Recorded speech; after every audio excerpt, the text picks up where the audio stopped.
বিশ্বনবীর মতো এত সুশ্রী মানব, বিশ্বনবীর মতো এত শুভ্র মানব, বিশ্বনবীর মতো এমন চমৎকার দেহাবয়ব দিয়ে রাব্বুল আলামিন কাউকে বানান নাই।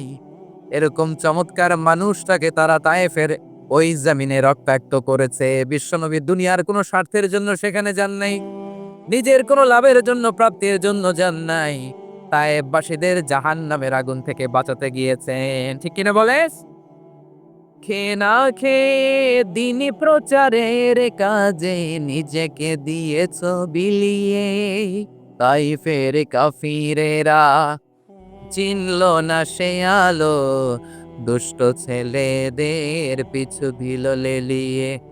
পাথরের আঘাতে ক্ষত বিক্ষত হয়ে সারা শরীর থেকে রক্ত ঝরে। এ রাসূল, তোমাকে ভুলি আমি কেমন করে। এ রাসূল, তোমাকে ভুলি আমি কেমন করে। পারেন না আপনারা? ধরুন আমার সাথে। হাজার ব্যথা বেদনার পরে ফিরে আসনি তুমি আপন ঘরে।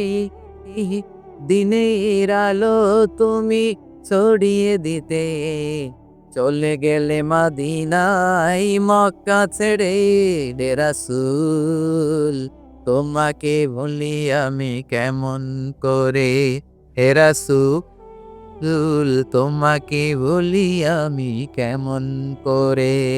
ঠিক কিনা বলে? বিশ্বনবী বিশাল মরুপথ, পাহাড়ি পথ পাড়ি দিয়ে তায়েফের মরুজমিনে গেলেন কোরআনের দাওয়াত নিয়ে, ইমানের দাওয়াত নিয়ে। কিন্তু তায়েফের লোকেরা বিশ্বনবীর দাওয়াতকে শুধু প্রত্যাখ্যান করেই থামে নাই, তারা বিশ্বনবীর সাথে অত্যন্ত খারাপ আচরণ করেছে। বিশ্বনবীকে শারীরিকভাবে হেনস্থা করেছে, আমার নবীকে শারীরিকভাবে অত্যাচার করেছে, আমার পেয়ারা নবীর গায়ে পাথর মেরেছে, বিশ্বনবীর গা বেয়ে ঝরঝর করে রক্ত ঝরেছে। নবী জামিনের মধ্যে লুটিয়ে পড়েছেন, আবার মেরেছে। আবার নবী হাঁটতে শুরু করলেন, পেছন থেকে আবার মেরেছে। আবার নবী রক্তাক্ত হয়ে জামিনের মধ্যে লুটিয়ে পড়লেন, আবার মেরেছে। বিশ্বনবীর মতো এত সুশ্রী মানব, বিশ্বনবীর মতো এত শুভ্র মানব, বিশ্বনবীর মতো এমন চমৎকার দেহাবয়ব দিয়ে রাব্বুল আলামিন কাউকে বানান নাই। এরকম চমৎকার মানুষটাকে তারা তায়েফের ওই জমিনে রক্তাক্ত করেছে। বিশ্বনবী দুনিয়ার কোনো স্বার্থের জন্য সেখানে যান নাই, নিজের কোনো লাভের জন্য, প্রাপ্তির জন্য যান নাই। তায়েফবাসীদের জাহান্নামের আগুন থেকে বাঁচাতে গিয়েছেন। ঠিক কিনা বলেন? প্রিয় ভাইরা, তায়েফের ছেলেরা নবীকে রক্তাক্ত করলো। আমার নবী কই যাবে? কই যাবে? মক্কায় জায়গা নাই, তায়েফে জায়গা নাই। তায়েফ থেকে ভারাক্রান্ত মন নিয়ে আমার নবী মক্কায় ফিরে আসলেন। বিশ্বনবী মক্কায় ঢুকতে পারেন না। মক্কার মরুভূমির দিকে তাকিয়ে, উপত্যকার দিকে তাকিয়ে বিশ্বনবী ধা ধা করে কাঁদেন, ঝরঝর করে। নবীর চেহারা মোবারক থেকে চোখের পানিগুলো বেয়ে বেয়ে পড়ে। আমার জন্মস্থান, আমার শৈশব, কৈশোর, যৌবন কেটেছে এই মক্কায়, আমার এলাকায় আমি ঢুকতে পারি না। বিশ্বনবী মক্কার অনতি দূরে দাঁড়িয়ে জায়েদকে পাঠালেন, জায়েদ যাও, দেখো কেউ আমাকে সাপোর্ট করার মতো আছে কিনা। যাও অমুকের কাছে যাও। সাইয়েদনা জায়েদ গেলেন, তারাও প্রত্যাখ্যান করে ফিরিয়ে দেয়। বিশ্বনবী বললেন যাও অমুক লোকের কাছে যাও, তিনিও প্রত্যাখ্যান করে ফিরিয়ে দিলেন। কেউ বিশ্বনবীকে আশ্রয় দিতে রাজি হয় না। নিজ জন্মভূমিতে বিতাড়িত বিশ্বনবী, সর্বশেষ বিশ্বনবী বললেন যাও মুতঈম ইবনে আদির ঘরে যাও। মুতঈম ইবনে আদি মুশরিক, তার কাছে যাও। গেলেন, মুতঈম ইবনে আদি রাজি হয়ে গেল। সুবহানাল্লাহ বলে। দেখেন, অনেক বিপদের সময়ও আমি নিজে সাক্ষী, সামাজিকভাবে, রাজনৈতিকভাবে কত ঝঞ্ঝা, কত ষড়যন্ত্র, কত কনস্পাইরেসি পাড়ি দিয়ে আমাদেরকে সামনে এগিয়ে যেতে হয়। এই শত্রুদের ভেতরেও একজনকে দাঁড় করিয়ে দেয় যে আল্লাহর কোরআনের জন্য রেডি হয়ে যায়। পড়েন সুবহানাল্লাহ।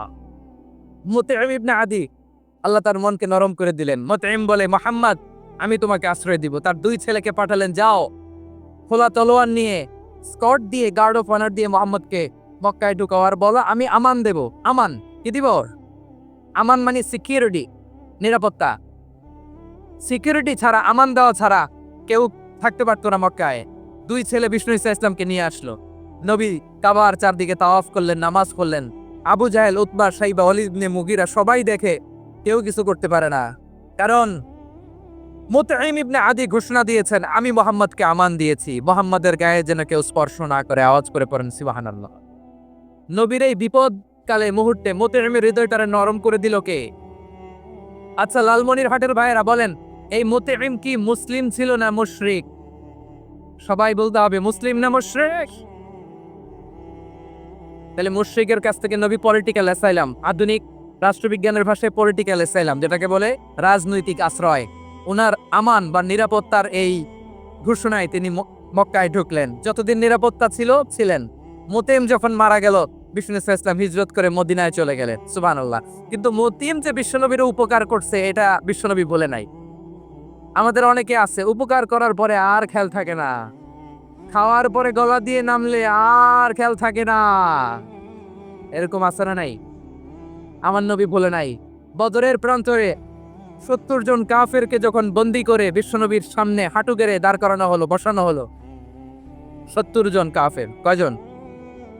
বিশ্বনবী তাদের দিকে তাকিয়ে বললেন, সহিহ বুখারীর বর্ণনা, লাউ কানাল মুতঈম ইবনে আদি হাইয়ান সুম্মা কাল্লামানি হাউলাঈ নাতনা লা তারাকতুহুম লাহু।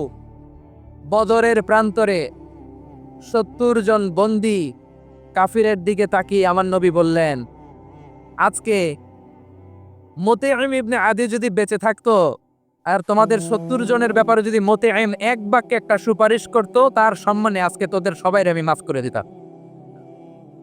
সুবহানাল্লাহ। নাই ওই যে চিল্লাচিল্লি যে কথা বুঝে নাই, কোন জিনিস মিস করছে ওরা নিজেরাও বুঝে নাই। বিশ্বনবী মুতঈমের এই সাহায্যের কথা বলে নাই। 70 জন মুশরিক হাঁটু গেড়ে বসা। নবী চাইলে এখনই এক্সিকিউশন অর্ডার দিতে পারে। তিনি বললেন, আজকে যদি মুতঈম বেঁচে থাকতো আর মুতঈম যদি তোদের জন্য সুপারিশ করতে, এই আবর্জনাগুলোর ব্যাপারে সুপারিশ করতে, আমি মুহূর্তেই তোদেরকে এমনি মাফ করে দিতাম। এবার বলেন, ইসলাম কি ন্যারো মাইন্ডেড না ব্রড মাইন্ডেড? শুধু তাই নয়, যাকে যে সম্মান দেয়ার আমার নবী দিতেন, হোক আস্তিক হোক নাস্তিক, হোক মুসলিম হোক অমুসলিম। বিষ্ণু ঈসা ইসলাম যখন রোমান সম্রাটের কাছে চিঠি লিখেছেন, আমার প্রিয় লালমনিরহাটের ভাইয়েরা, অল্প কয়েক মিনিট কয়েকটা জরুরি কথা বলবো। এদিকে তাকান, এদিকে তাকান। রোমান সম্রাটের কাছে বিশ্বনবী যখন চিঠি লিখলেন মিন মুহাম্মদ রাসূলিল্লাহ ইলা হিরাকলা আযীমের রোম। মুহাম্মাদের পক্ষ থেকে হিরাক্লিয়াসের কাছে, যিনি হচ্ছেন আযীমের রোম। এটা নবী নিজ থেকে বানায় লিখছেন অতিরিক্ত সম্মান দিয়ে। কোন রাষ্ট্রপ্রধান যখন আসে তাদেরকে আমরা কি বলি জানেন? তার নামের শেষে HE এটা লিখতে হয়। H.E. মানে হিজ এক্সেলেন্সি। কি লেখে? হিজ এক্সেলেন্টি অথবা ইউর হাইনেস, ইউর ম্যাজেস্টি। দেখেন, বিশ্বনবী সাল্লাল্লাহু আলাইহি ওয়াসাল্লাম সব নবীদেরও নবী। তিনি একজন মুশরিক খ্রিস্টান সম্রাট রোমান সম্রাটের কাছে চিঠি লিখতে যেয়ে লিখতেছে, ইলা হিরাকলা আযীমের রোম। হিরাক্লিয়াসের কাছে আমার চিঠি, যিনি রোমের আযীম, হিজ হাইনেস, মানে রোমের অনেক সম্মানিত এক বাহাদুর। আওয়াজ করে বলেন সুবহানাল্লাহ। তার মানে যাকে যে সম্মান দেয়ার এটা বিশ্বনবী দিতেন। এমনকি যে ইহুদিরা ভালো ছিল, এই ইহুদিদেরও প্রশংসা করেছেন বিশ্বনবী মুহাম্মদুর রাসূলুল্লাহ সাল্লাল্লাহু আলাইহি ওয়াসাল্লাম। এক ইহুদির প্রশংসা করেছেন বিশ্বনবী। ইহুদির কার? আমি তো আমার ভাইয়ের প্রশংসা করি না। আমি তো এক আলেম আরেক আলেমরে স্পেস দেই না। আমি তো এক দায়ী আরেক দায়ীর সাথে বসতে চাই না। আমার নবী ইহুদির প্রশংসা করে। কার প্রশংসা? ওই ইহুদির নাম ছিল মুখাইরিক। সিরাত গ্রন্থ ঘাটলে পাবেন।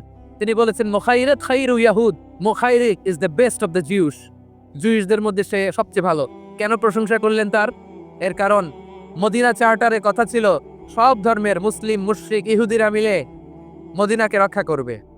কিন্তু 3য় হিজরিতে যখন উহুদের যুদ্ধ শুরু হলো, সবার কথা ছিল যেই আক্রমণ করে আমরা মদিনাকে বাঁচাবো। কোন শহরকে বাঁচাবো? মদিনাকে। কিন্তু কুরাইশরা যখন অ্যাটাক করলো, ইহুদিরা আর আসে না, ইহুদিরা আর বেরোয় না। বিষ্ণু বললেন, ওহে ইহুদিরা, তোমরা না চুক্তি করলে আমার সাথে, যে মদিনা বাঁচাতে সবাই ঝাঁপিয়ে পড়বো, আসো। একটা ইহুদিও বেরোয় না, কেউ আসে না সেদিন, একজন ছাড়া, তার নাম মুখাইরেক। তার নাম কি? মুখাইরেক বাহাদুরের মতো ঘোড়সওয়ার হয়ে বেরিয়ে গেলেন এবং বললেন, গোটা ইহুদি সাম্রাজ্যের একজনও যদি না আসে, আমি মুখাইরেককে কেউ ঘরে আটকে রাখতে পারবে না। বেরিয়ে আসলেন, এসে বললেন, আমি মুহাম্মদের পক্ষে যুদ্ধ করব। আমি মারা গেলে আমার সম্পদ আমার উত্তরাধিকারীরা পাবে না, আমার সম্পদ তোমরা মুহাম্মদকে দিয়ে দিবা। সুবহানাল্লাহ বলেন। উহুদের ময়দানে 70 জন মুসলমান শহীদ হলো। এই ইহুদি সেও মুসলমানের পক্ষে যুদ্ধ করে নিহত হলো। সুবহানাল্লাহ বলেন। মুসলিমদের লাশ যখন নিয়ে আসা হলো, এই মুখাইরিকের লাশও নিয়ে আসা হলো। মুসলিমদের লাশের পাশে মুখাইরিকের লাশ দেখে বিশ্বনবী মুখাইরিকের প্রতি অনেক খুশি হলেন। আর বিশ্বনবী খুশি হয়ে বললেন, মুখাইরিক খায়রু ইয়াহুদ, মুখাইরিক যদিও তুমি ইহুদি, তারপরে তুমি সব ইহুদিদের মধ্যে সেরা ইহুদি। পড়েন সুবহানাল্লাহ। আমার নবী ইহুদিকেও সম্মান দিতে কার্পণ্য করে নাই। আওয়াজ করে বলেন আল্লাহু আকবার। প্রিয় ভাইরা, এবার সর্বশেষ আওয়াজ করে বলেন, ইসলাম কি ন্যারো মাইন্ডেড নাকি ব্রড মাইন্ডেড? সবাই বলেন, ন্যারো মাইন্ডেড না ব্রড মাইন্ডেড? এজন্য অমুসলিম হইলেই তারা আমাদের শত্রু নয়। শত্রু কারা? এই লালমনির হাটের ভাইয়েরা শোনেন, শত্রু কারা? যে সমস্ত অমুসলিম আমাদেরকে নিশ্চিহ্ন করে দিতে চায়, যে সমস্ত অমুসলিম আমাদের ভূখণ্ড থেকে আমাদেরকে তাড়িয়ে দিতে চায়, যে সমস্ত অমুসলিম আমার ধর্ম নিয়ে তুচ্ছতা ছিল্ল করে চিল্লায় বলেন ঠিক কিনা, তারা আমাদের শত্রু। সাধারণ অমুসলিমরা আমার শত্রু নয়। এই যে হিন্দুরা থাকে, এরা আমার ভাই, বৌদ্ধরা আমার ভাই, খ্রিস্টানরা আমার ভাই, ইহুদিরা আমার ভাই।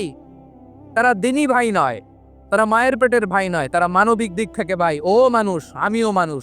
ইসলাম মানুষকে সম্মান করে, চিল্লায় বলো ঠিক কিনা। যারা আমাদের অস্তিত্বকে নিশ্চিহ্ন করতে চায়, যারা আমাদের ভূখণ্ডকে দখল করতে চায়, যারা আমাদেরকে নিয়ে মকারি করে, ফান করে, টিটকারি করে, আমার ধর্ম নিয়ে খেলা করে, তাচ্ছিল্য করে, ওদের বিরুদ্ধে আমাদের জিহাদ। সাধারণ মুসলিম আমাদের শত্রু নয়।